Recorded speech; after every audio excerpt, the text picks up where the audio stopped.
Morning সুপ্ৰভাত ৰাতিপুৱাৰ সম্ভাষণ সকলোকে জনাইছো আৰু আজি এটা নতুন ব্লগ বনাম বুলি ভাবিছো এই ব্লগটোত মই আপোনালোকক আজি এক সুন্দৰ পৰিবেশৰ মাজলৈ লৈ যাম বুলি ভাবিছো আমাৰ ঘৰৰ পৰা প্ৰায় 1.5 কিলোমিটাৰ মান আঁতৰত নামঘৰত ভাগৱত হৈ আছে ভাগৱতৰ লগতে ভাঙনিও হৈ আছে আৰু তাকে শুনিবলৈ যাম বুলি ভাবিছো আজি গা পা ধুই ৰেডি হৈছো আৰু ৰেডি হৈ এতিয়া নিশ্চয় যাম সকলো গ'ল ঘৰৰ আজি 3 দিন ধৰি হৈ আছে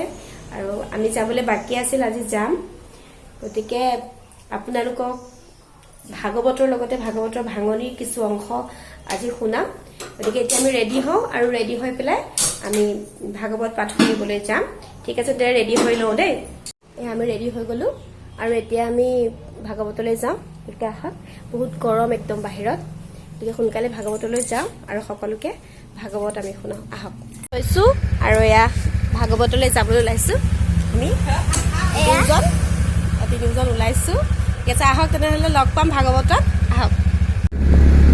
এই আমাৰ যাত্ৰা আৰম্ভ ভাগৱতলৈ বুলি খুব বেছি 10 মিনিটমান সময় লাগিব আৰু আমি গৈ ভাগৱতৰ সেই পবিত্ৰ স্থান পামগৈ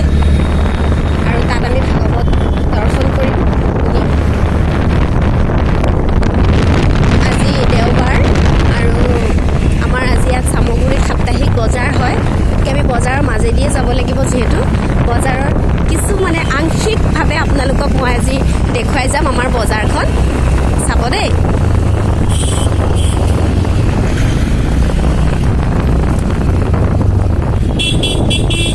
কলৰ বজাৰ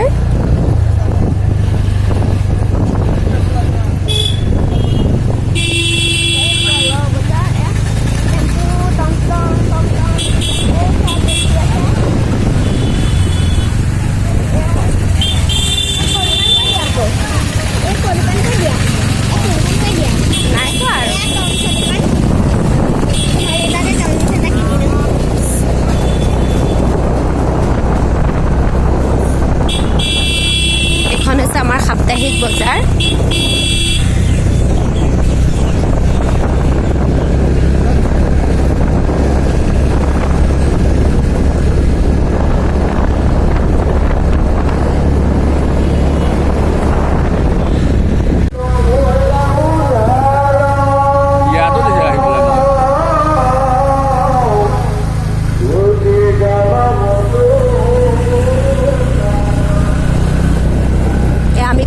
আৰু ভাগৱতৰ ঠাই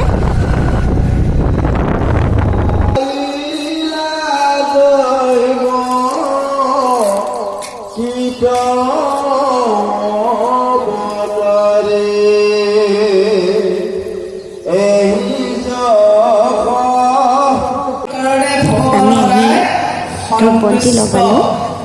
আৰু এফালে ভাগৱত পাঠ আৰু আনফালে এগৰাকী আচাৰ্যই ভাগৱতৰ ভাঙনি কৰি আছে এক সুন্দৰ পৰিৱেশ বিৰাজ কৰিছে বৰ্তমান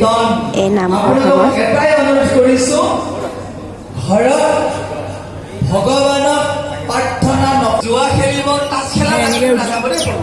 ইয়াত দেউৰীসকলে প্ৰসাদৰ কাম কৰি আছে সেয়া মোক কৈছে দেই মোৰ দেউতাও আছে দেই আৰু এই পিছফালে বহি থকাটো মোৰ দেউতা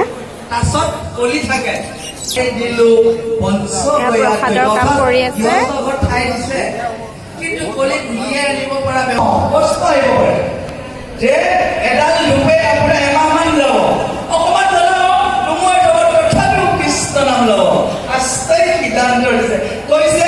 যিখন গৃহস্থৰ ঘৰত প্ৰথমে ঈশ্বৰক সেৱা নকৰি প্ৰথমে গেছ জ্বলাই চাহ দি থৈ গ'ল এতিয়া জয় গাইছো ভগৱানৰ জয় বিজয় ল'ৰাই খাই আছে দেই জয় মানে প্ৰশংসাৰ শব্দ প্ৰথম আমি জানি ল'ব কৃষ্ণ হৈছে কৃষ্ণ শব্দটো অৰ্থটো মই বুজাই দিছো ইয়াত আমি এতিয়া মিনিমাম বহি আছো 40 জন মানুহ আৰু সকলো চাহ খাবলৈ আহিছে ইয়াত সকলোৱে চাহ খাইছে আৰু এই ছোৱালী কেইজনী হাতত আছে দুখন 10 টকীয়া নোট আপোনাৰ নামঘৰটো ইমানেই ধুনীয়া মানে চালে চাই থাকিব মন যায়।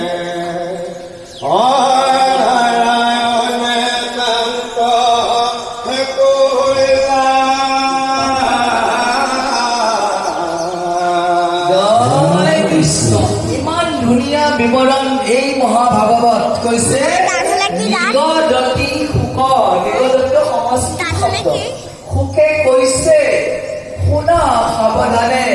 পৰীক্ষিত নিপবৰ, সম্বুধি দুটক দুনাই যমৰাজ মহিমা কহে নামৰ। যে যমৰজাই তেওঁৰ পুৰা, এজনৰ নাম সপুৰা, আন এজনৰ নাম কাল সপুৰা, আৰু এজনৰ নাম বেংকামোৱা। এইকেইজন বিহু খাওঁ অকণমান উঠিছে তুমি। বেয়া লাগে। প্ৰসাদ খালোঁ, ভোগ খালোঁ, আৰু আজিলৈ মোৰ ব্লগটো মই ইমানতে সামৰিলোঁ। চেনেলটো চাই থাকিব, আৰু যোনে যোনে ছাবস্ক্ৰাইব কৰা নাই ছাবস্ক্ৰাইব কৰিব, লাইক কৰিব আৰু কমেণ্ট কৰিব ভিডিঅ'টো কেনে পালে। ধন্যবাদ।